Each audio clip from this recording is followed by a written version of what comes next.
I am S. Suja Pridarshini, Assistant Professor of EC Department, Anna University Regional Campus, Tirunelveli.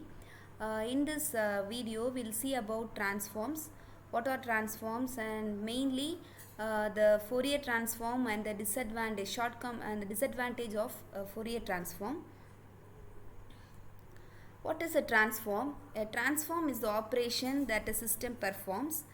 For every transform there exists a inverse so that we can restore the original value.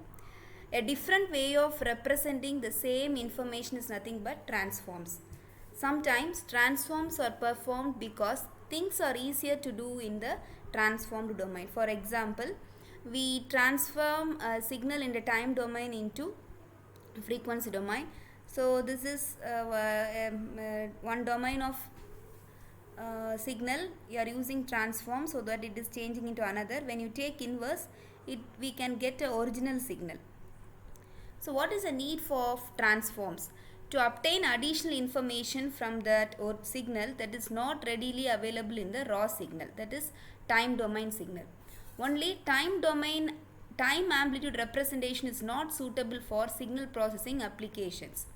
So distinguished information may be hidden in the frequency content of the signal. So we need to find out both in time domain characteristics of the signal, both in time domain as well as in the frequency domain. One of the most common analysis technique that is used for signal is aimed at breaking down the signal into its different spectral, that is frequency components. So this is the example of a stationary signal. The frequency content do not change with time, hence it is called stationary signal. So the signal is represented by x of t in time domain. It consists of cosine of 2 pi 10t plus cosine of 2 pi 25t plus cosine of 2 pi 50t and cosine of 2 pi 100t. So stationary signals, for stationary signals the frequency spectrum will be symmetric. All frequency component exist in the signal throughout the entire duration. Here 10 kilohertz appears in almost all the entire duration, 50 hertz in all times and 100 hertz in all times. So what is a non-stationary signal? The frequency continuously changes with time, hence called as non-stationary or chirp signal. The interval 0 to 300 millisecond has 100 Hz sinusoid. The interval from 300 to 600 millisecond has 50 Hz sinusoid, and interval from 600 to 800 millisecond has 25 Hz sinusoid, and finally the interval 800 to 1000 has 10 Hz sinusoid. So when the spectrum of the signal is plotted, we get like this.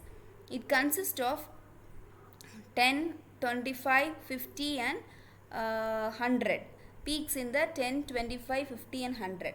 The frequency spectrum of non-stationary signals, the amplitudes are higher in the high frequency area. So the disadvantage of Fourier transform. Fourier transform is nothing but in frequency domain. We change the signal from time domain to frequency domain. So as before, consider two different signals such as they both have same spectral component as we see just now, with one major difference.